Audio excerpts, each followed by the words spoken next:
Good morning, or good afternoon, good evening, everyone. So this is DMARC session. We have 50 minutes today. All chairs are here. Seth is going to present most of the slides. I will be watching the Q team. We will be watching, doing notes. Next slide. Right, so hopefully for people who just got presentation, these are all pointers to the where minutes are being taken, Jabber room. If you're in Mitaco, you will automatically appear in the Jabber room, so that's fine.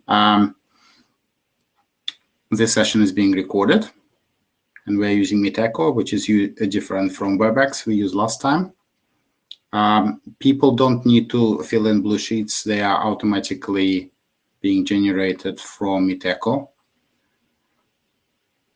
Next slide. Just a reminder, so we are part of IETF. We are following IETF Not Well, which covers IPR as well. We'll have recordings, audio and video recordings of this event. Also, be nice to each other, be respectful. Hopefully, this session is not going to get too heated, so please remember that. And next slide has details with all RFCs covering that. Next slide. Quick agenda bashing. So we'll talk a little bit about scope of work and how we want to split documents. Then we have effectively two invited presentations. They are not covering any of the current or proposed DMARC work, and it's not even entirely clear whether they're in scope or not at this point. This will be decided later. And if we have time, we'll get to ABNF issue at the end. Next slide. Any agenda bashing?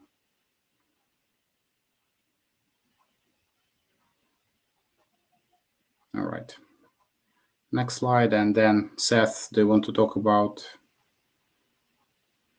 the scope?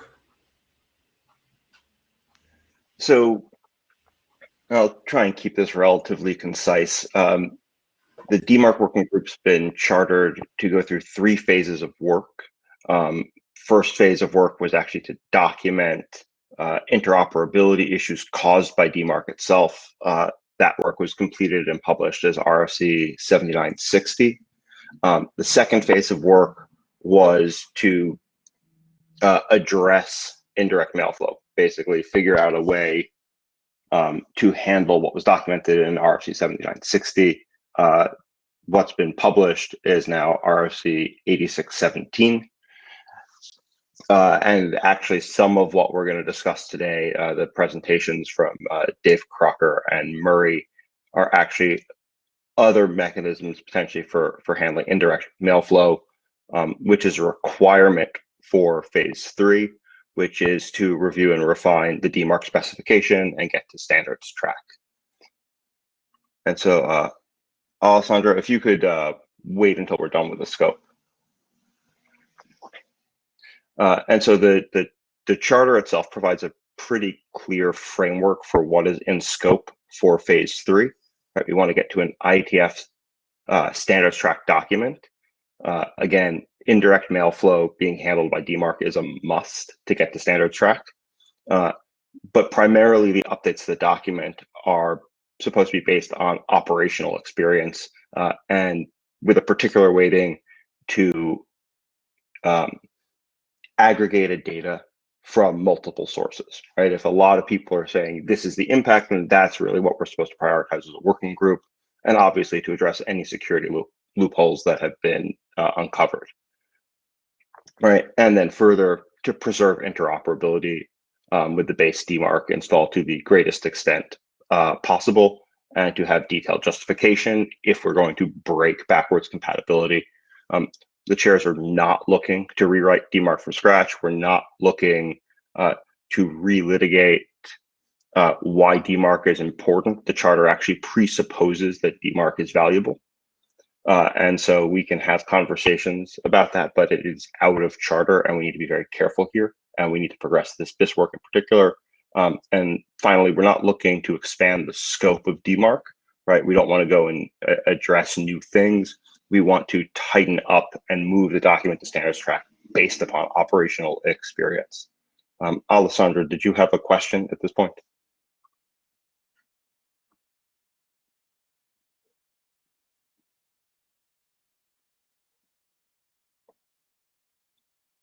All right. And Alexi or Tim, do either of you have anything you want to add to the scope?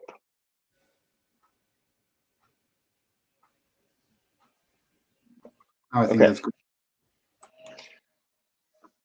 So we want to talk about the way the chairs are looking at splitting up DMARC into 3 proposed documents.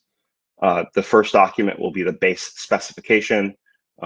There's a lot of nits and errata we wish to review and cover. I think there's something in the order of 20 or 30 tickets related to the base spec. Based on operational experience, we want to clean up or remove unused tags or tags that have impact that's not well understood. Murray, do you want to jump in?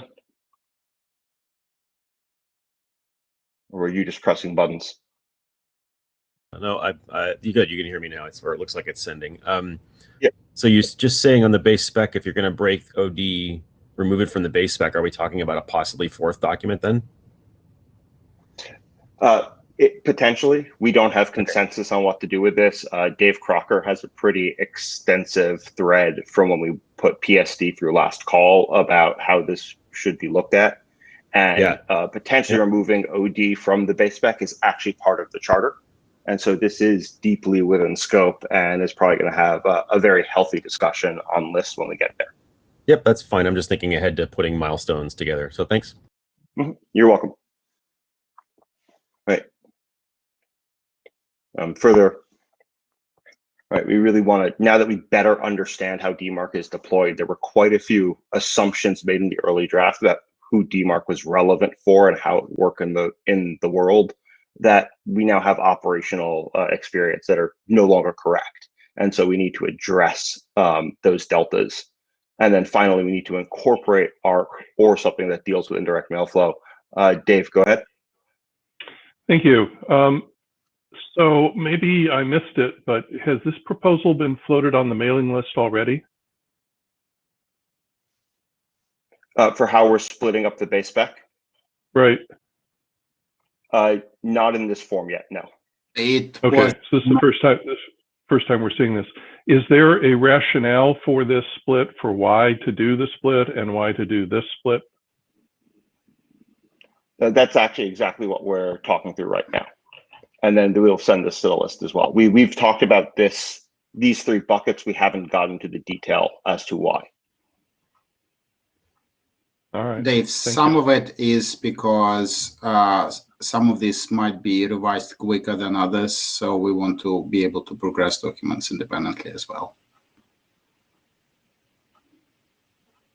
Just sort of high-level reason for that, for the split. Yep. And I actually want to speed through this because we're getting close to time, and I want to actually get to your presentation. So, and the reason the base spec is there is we expect the base spec to settle and we want to get that moving. And then for the reporting specs, the reason they're separate is we want to make them extensible in such a way where if we decide to make changes to aggregate reporting or failure reporting in the future, we don't need to open up the base spec and make normative changes to how DMARC works. We're just going to poke at the reporting bits. And this will make it not only easier to progress documents today, but to make changes in the future in a more targeted fashion that don't reopen the world. And so for aggregate reporting in particular, there are nits and errata.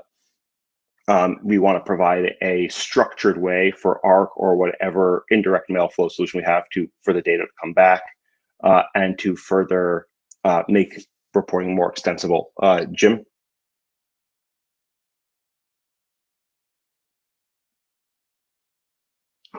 So as I understand the split, it sounds as though the policy mechanism is part of the base specification.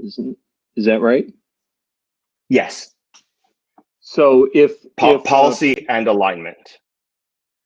Right. So I can understand in the sort of the what you're going to align to being in the base spec, because that goes to where you go to try and retrieve a DMARC record. But this makes it seem as though an implementer of aggregate reporting, for example, is necessarily going to have the policy mechanism as well. Is there any notion of providing capability, maybe a thinner base specification that includes kind of the basics of alignment and where to retrieve DMARC records and that sort of thing?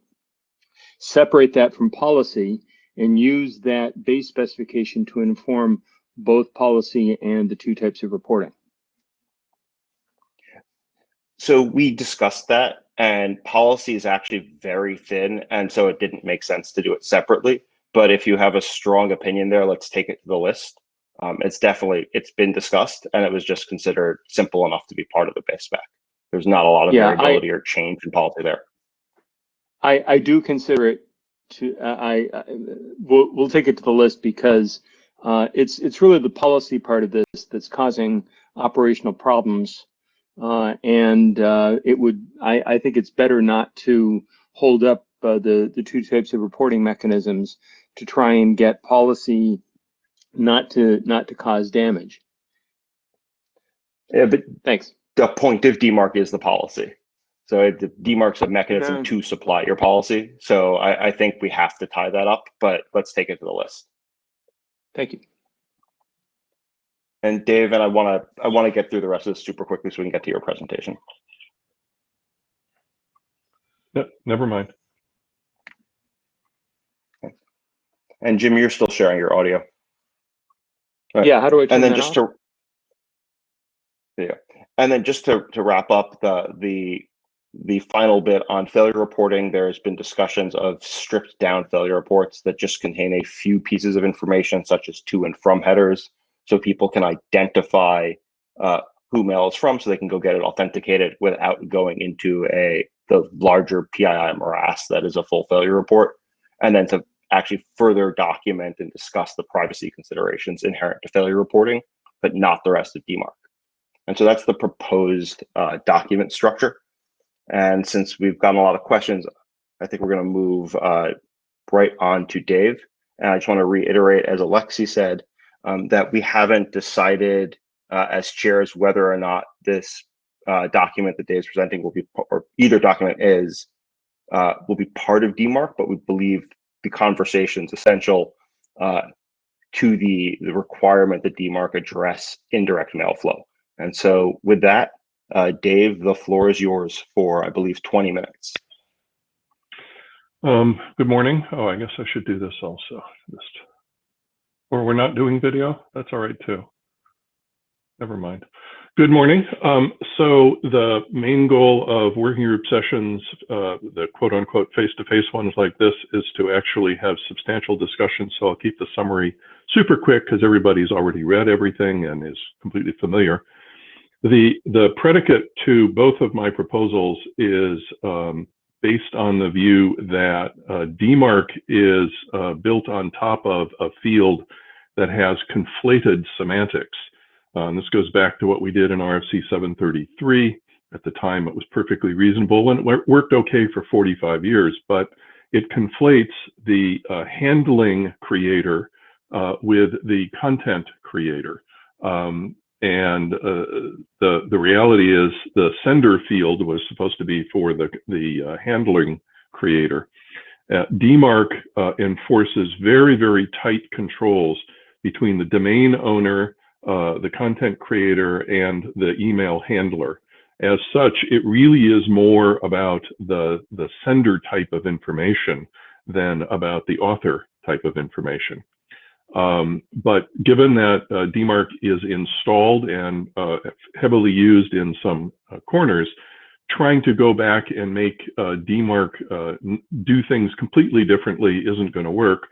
And so the goal of these two proposals is to add some mechanisms rather than replace mechanisms.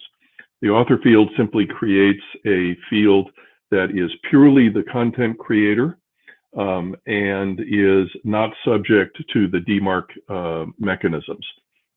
It can be put there at the time of message creation, or it can be put there along the path as a mediator deems appropriate. And I don't think it needs any other commentary, or for me at least.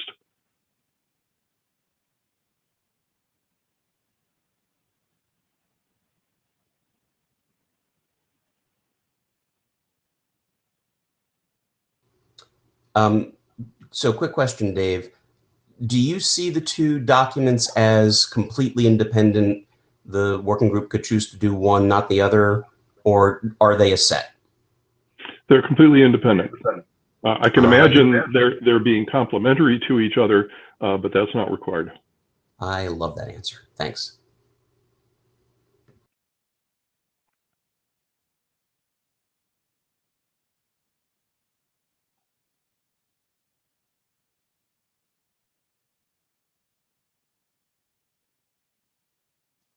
Dave, question. Looking at these somewhat cursorily, but it seems like these are things more. I interpret these as suggestions for the DMARC base specification rather than as independent documents. Do you foresee these as surviving, as perhaps being published as independent RFCs, or is this kind of an interim step just to get some suggestions out there? The author proposal is completely independent of DMARC. It may have, it actually made a point, I think, of not mentioning DMARC explicitly. It alludes to the issues that DMARC raises. That's intentional because it's a field that can be useful and operate completely independent of DMARC.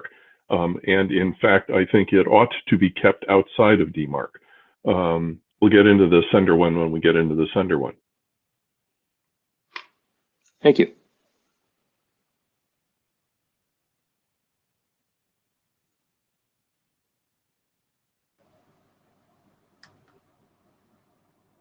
Mike? Oh, and we're back to Pete. What happened to everybody? Oh, there you go. Okay. Yes, sir, Mike. Dave, my question to you is, I'm not clear what value the author field creates in a DMARC context. And what we're trying to do is, part of the charter, get to DMARC as standards track. So how does this refine DMARC and move it to standards track? The author proposal is trying to fix an end-to-end, that is, content creator to content consumer, user-to-user issue of seeing the author's information purely rather than distorted by mediators.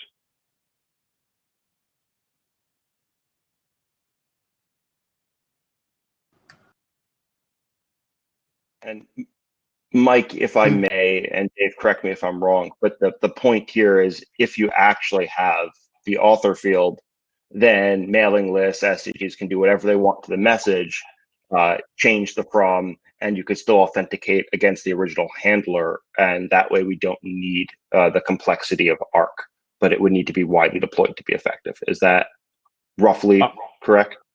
I would amend aggressively to remove the reference to ARC. I'm not saying anything about ARC. I don't have an opinion. It is simply trying to take the reality that the from field is often broken in response to the behaviors that of DMARC, and that this affects the recipient user experience, and the author field is targeting fixing that. I think we then had Pete Resnick followed by John Levine. So let me go to actual content comment. I like the sender document. I think this is a good We're, thing to we're not include. we're not at the sender document yet. We're doing the author document. Oh, okay, good. We won't get there because that was my only comment about it. As far as the author document, I've got real concerns about the author document because I fear that what will have done is created another field which will have information that purportedly can be shown to the user in a UI that will show the author of the document. And at some point, whether it's DMARC or some other protocol, some protocol will come along and do exactly what was done to From, which is make it an identifier that's going to be used in some way that people are not going, that it's going to have to be verified, that it's going to have to do with sending. I'm thinking back to the days of X-Sender, which initially was put in there because people wanted a place to put the POP identity of the sending user, and people started actually using that field, which resulted in X-Sender. I think we're just opening ourselves up to something bad happening in the future. Better to do something like Sender is proposing than to try to make another field to put the semantics that From actually had in the first place. On the average, doing protocol development that is modified by a fear that somebody at some point in the future might do something that isn't okay strikes me as problematic. I guess the nature of this field is very simple, and we've gone a long time with a field, a use of a field that's quite similar. It's only recently that became a problem, and it became a problem because somebody tried to deal with it, and we discovered a conflating semantic there that hadn't been a problem before, but is a problem now. This deflates or deconflates the semantic. I think we've had experience in the past with X-Sender and certain other X- fields that as soon as we try and route around a problem, the problem reintroduces itself into what we, propose to route around it with. So I would love to have a DMARC be a different specification than it is, but it is what it is. And it's already been noted that the Sender proposal involves dramatically more complexity for implementation. And while I think it's still worth pursuing and discussing, I think hanging everything on that would be a very serious project management mistake. I will agree to disagree on the point. Levine, you're Ron? Oh, no, sorry, John.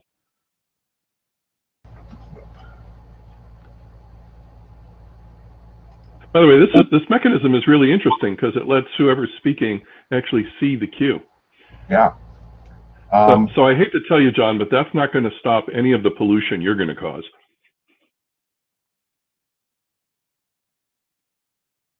But go ahead and cause it. Yes.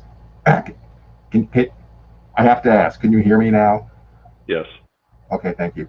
I was going to say more or less what Pete said, but in a slightly different way.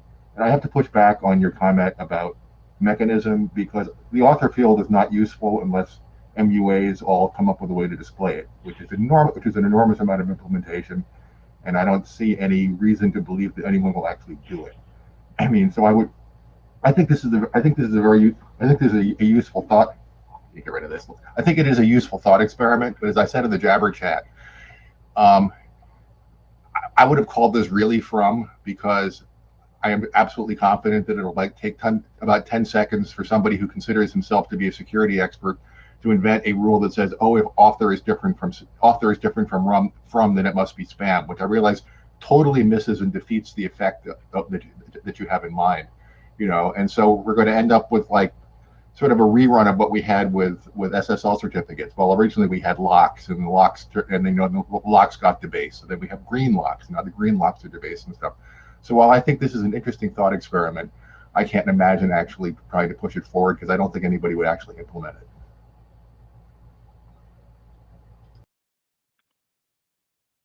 it. If you're halfway through your time, do you want to move on to sender, or do you want to take the remaining mic queue? Let's go on to sender.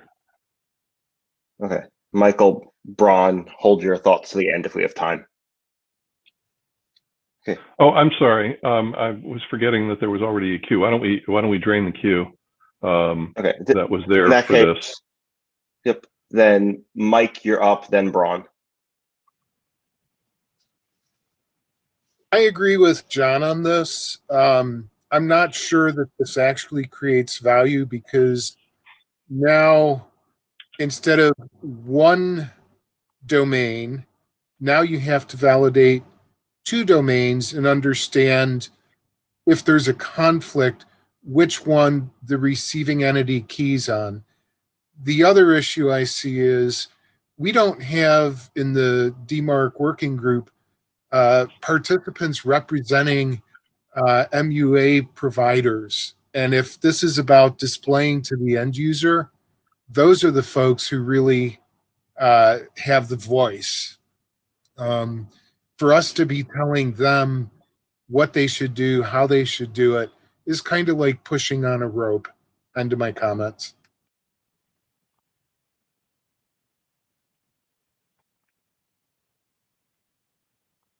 Braun?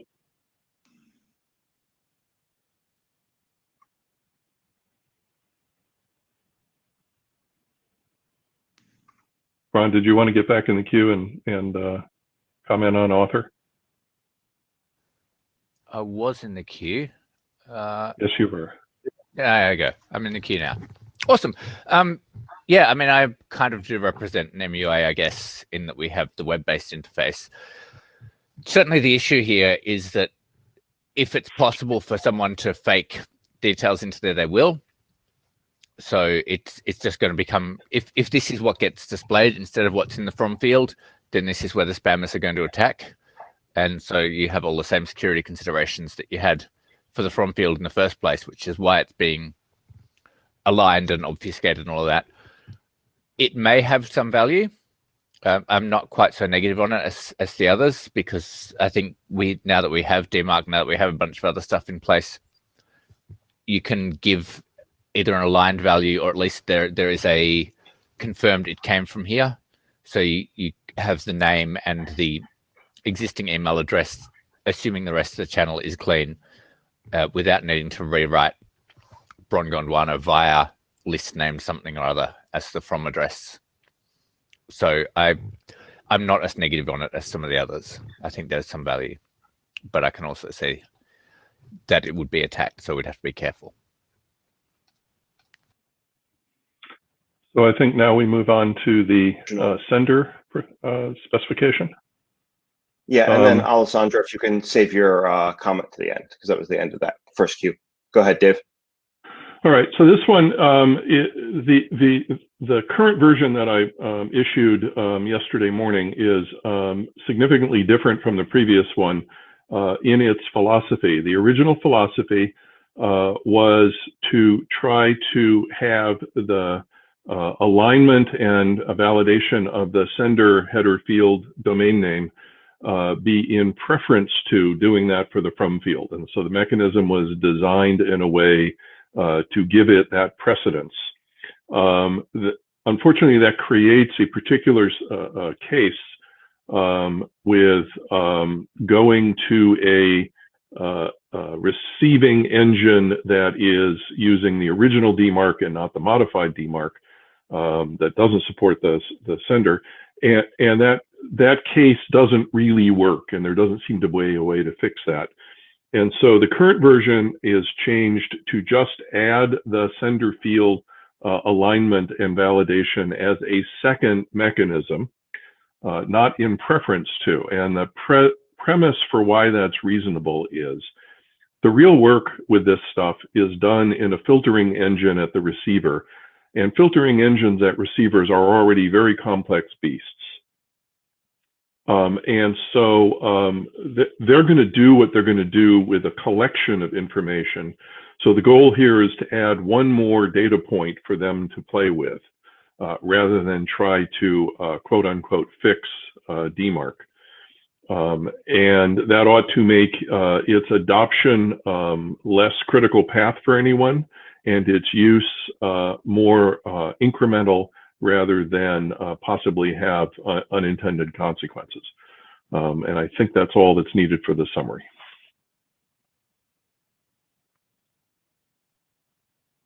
Is in queue from a little bit earlier, but go ahead, Alessandro.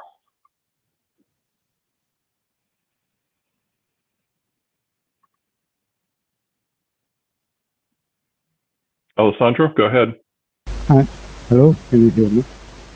And I just wanted to point out that it is not difficult to implement evaluations for multiple domains, because once you have done it for one domain, you call the same thing for all the others. And comparing two domains is once you have decided what format you put in, for example, ULab, is not difficult at all. So it just puts more dimensions, presumably keeping the from domain as a basic one. Just that.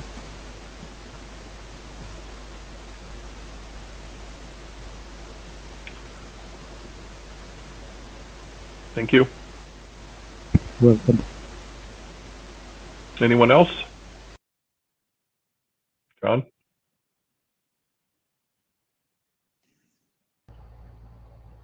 John, go ahead. Oh, here I am. Thank you. I like this one a lot better than the author field. It doesn't, as Dave said, it doesn't require that MUAs make any changes, which is good because I don't think they will. And it can be implemented incrementally. And I mean, we had a little go around on the list. I don't find that this is semantically all that different from just saying, hey, you can delete my DMARC signature, my DKIM signatures. But I realized that if people already have a DMARC evaluation scheme put together, then this would slot into it better, and it certainly would solve the mailing list problem. I mean, I could adjust my mailing list software to ensure that it puts on a sender and sign it in about 10 seconds. So I would be happy to advance this. By the way, I didn't post anything about this, but in thinking about this, I think that to be effective, what you just said was sign. I assume you meant a DKIM signature by the mediator, by the mailing list. I think actually it's that to be particularly effective, the mailing list is probably going to need to generate a DMARC record. Oh yeah, I mean, for this to be useful, the recipient will have to say, we have a valid. I mean, this is DMARC aligned for the mailing list, and we believe the mailing list. Right. So yeah. Right. But and the spec probably needs to include some text along those lines, not normatively, but to as a heads up. Yeah, but but having actually written the ARC support for SAMPA, supported by Seth, I can say that tweaking that to support this would be very straightforward. So this is technical. I think this is semantically, who knows what the world will do, but technically, I think this is quite sound. Okay, Todd.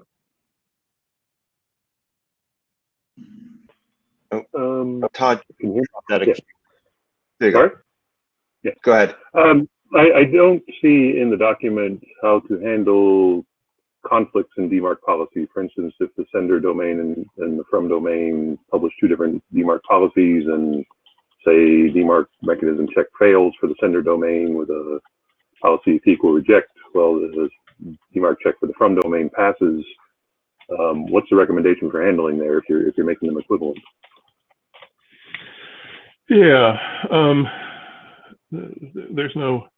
Let's see. Is it politically acceptable to say tar baby? Because this is one. I could imagine that the document might want to mention this issue. There's no way in hell this document should do anything normatively about that. The reality, I think, is these complex receiving engines are going to do what they're going to do. And I don't think we know enough to try to dictate what they do. Making sure they're aware of this issue, of the possible interaction effects, certainly makes sense. I've made a note on that, but I sure hope we don't decide to go normatively on it. Okay, thank you. Yeah, thanks for raising that. Yeah, and thank you, Todd, for raising that as well. Michael, if you can take your comments to Jabber or the list, we need to move on to the next topic. So thank you, Dave, for leading that conversation, the drafts. We have gone dark for our AD. Murray, the stage is yours.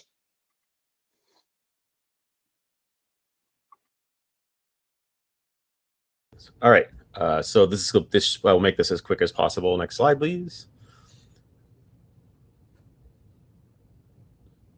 So this is work that originated when I was just tinkering around with DMARC to begin with, before DMARC was published. The general idea was mailing lists break signatures. That makes DMARC unhappy. But then realized while doing some open DKIM debugging, trying to figure out why signatures were failing in specific cases, I was able to get a small corpus together and realize most of the breakage, at least at 5 years ago, was can be bucketed into a certain number of small, well understood changes. And if it's true that you can understand what all these mutations are that are causing the problem, and you decide that they are innocuous enough that you're willing to forgive them, then maybe you can reverse those changes and get back the original. Just enough of a work to put together to realize that you can get the author signature to validate again. Now, this wasn't designed to be bulletproof or cover 100% of the cases. It's just meant to solve this particular problem. And if you try this amended DKIM validation process and it fails, then you're no worse off than situation than when you didn't even try this at all, and that you have a failed author signature and therefore no DKIM alignment or anything like that with DMARC. So that was the theory here. So next slide, please. Come up with a list of reversible. Reversible and acceptable are the two terms that are key here. Reversible is something that can be undone and get back the original content. An example of something that is not reversible is I removed a MIME part because it contained a type that I don't like. You obviously can't restore content that you don't have, so that's not a reversible transformation. An acceptable one would be, I believe that prefixing subject tags is probably safe to undo, versus other things that you might not find acceptable. Like, it's not okay that you bolted 1,000 lines of footer onto this message. So I can undo 1,000 lines of footer, but I decide for whatever policy reason that that's probably not a safe thing to undo and then attempt to validate something. So I reached out to Mailman, Simpa, and LSoft just to find out what changes do you make to the lists. I don't want to pin it to my experience. The only one that ever got back to me was Mailman, but they gave me a pretty comprehensive list of them. And so I developed a first basic list of transformations that I thought might be applicable to this. The document creates a registry for them so that this is all extensible. Next, please. So the basic algorithm is this. You have a message with an author signature that passes through an MLM that gets to you. The list has signed it but mutated it as well. As you might expect, the list signature verifies, but the author signature doesn't. That's the problem.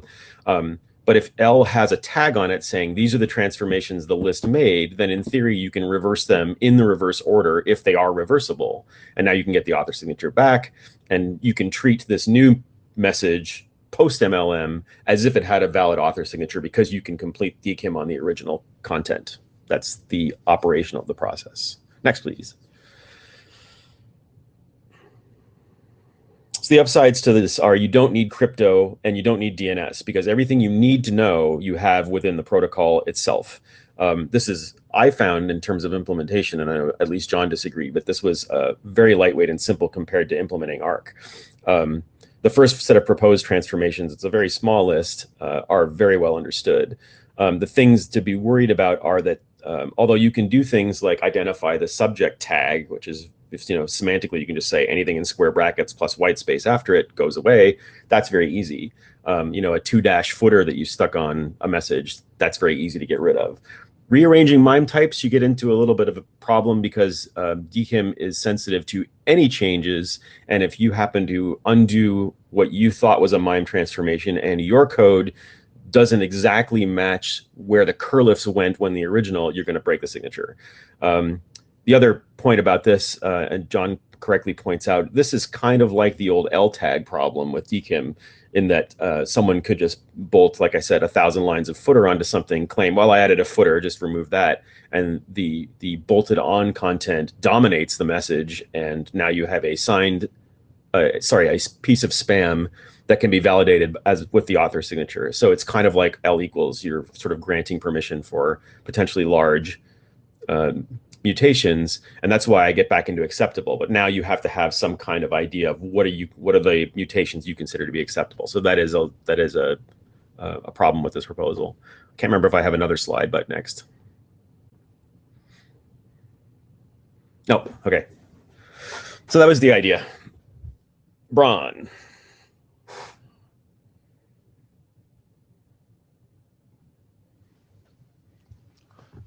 I think the obvious issue here, well, I've got a bad echo, is that even a short acceptable change is unsubscribe, click here, takes you to the spammer's page. It is very hard, even for a short thing, to declare what's acceptable, particularly because the website that the unsubscribe link takes you to can check the IP it's coming from and know whether it's getting a connection from the testing machine or from the actual end user. This is a really tricky problem. Yes, definitely. It's simple right until it gets attacked. Sure. I mean, the footer one, you might decide you don't want to take any footer ones, and the only thing you're willing to take is the subject tag. It is flexible. You get to choose which ones you want to trust. But yes, there are. It is definitely not a bulletproof thing. There are ways. There are ways to abuse it. Yeah, as soon as there's a link in there, things get pretty hairy pretty fast.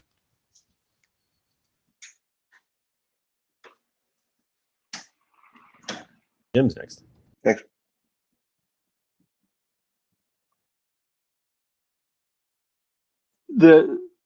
I see a lot of comparison to the L equals tag problem, and you know I recall that one well. Two issues. One was that there were some people generated some rather surprising results, I think, through MIME and so forth with just the L equals tag, and this is a considerably more complex set of reverse transformations than L equals is.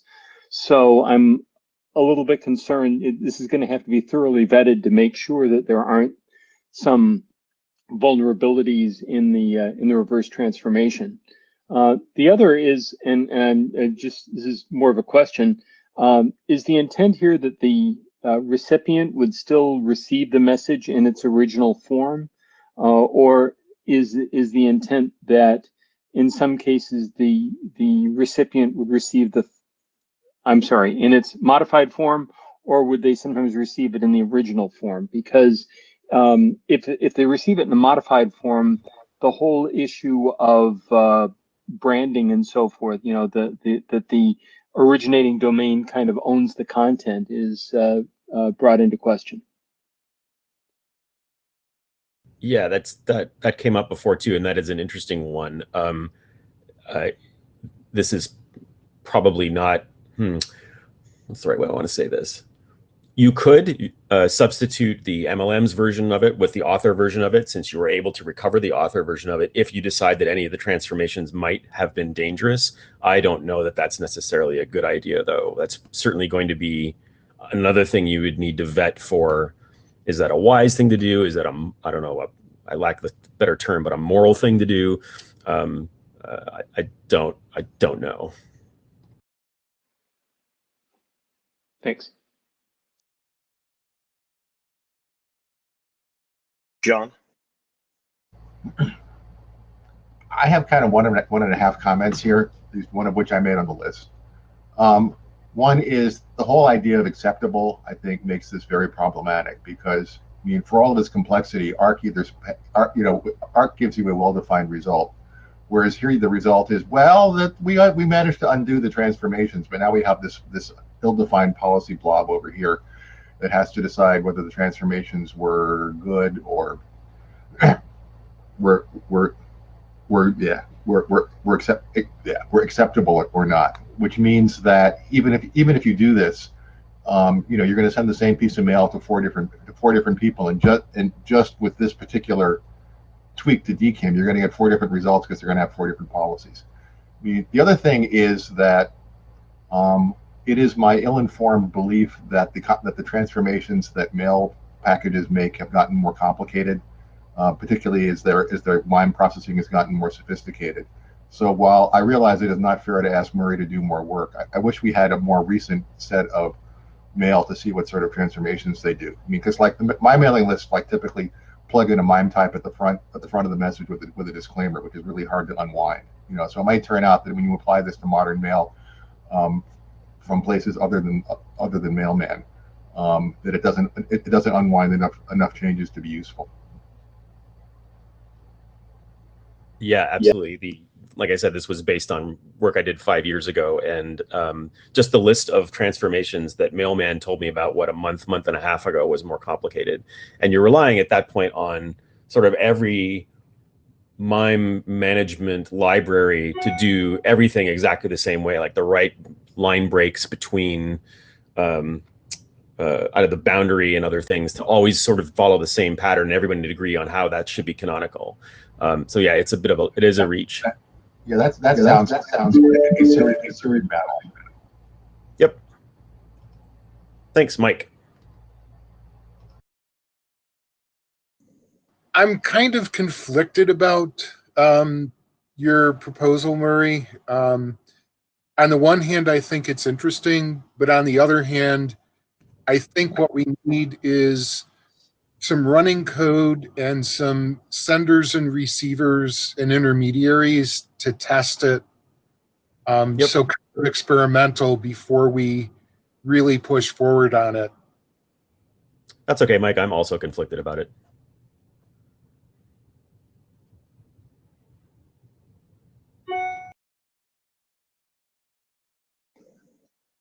Awesome. Thank you. Any other questions here? Otherwise, we will tee up the ABNF conversation and take the rest of it to the list. Okay. Thank you, Murray. So the final thing we wanted to cover is that there have been a couple of tickets filed about ABNF problems in DMARC and ABNF problems that DMARC inherits. And what we wanted to talk about, that will be heavily a list conversation, is how much of this do we actually want to solve, and how deep of a rabbit hole is it? And I know Tim and John Levine have already done some investigation here. Tim even has a GitHub link at the bottom that's tried to collect all the ABNF for validation. But Tim, do you want to speak to this for a second? Otherwise, we'll take this to the list because it'll take too much time to discuss. Go ahead, Tim.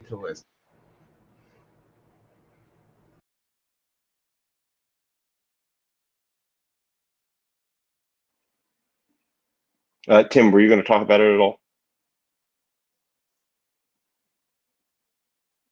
Say, let's take this to the list. Okay. That probably makes the best sense. Great. So then we're just at time. Thank you, everyone, and we'll discuss the ABNF issues on the list. And thanks for a productive conversation.